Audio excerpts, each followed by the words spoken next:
ሰው ነኝ መቼ እቸኩላለሁ፣ የሐሳቤን ቶሎ እሻለሁ። አንዳንዴማ በቃ ረስቶኛል እላለሁኝ እኔን ትቶኛል።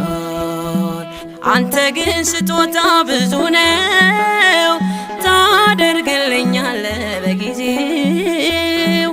አንተ እኮ አትፈልግም ውድቀቴን ሁልጊዜ በጭንቀት ማንባቴን። የተሻለ ነገር አስበህልኝ ነው ፈተናው የበዛው። ነገ መልካም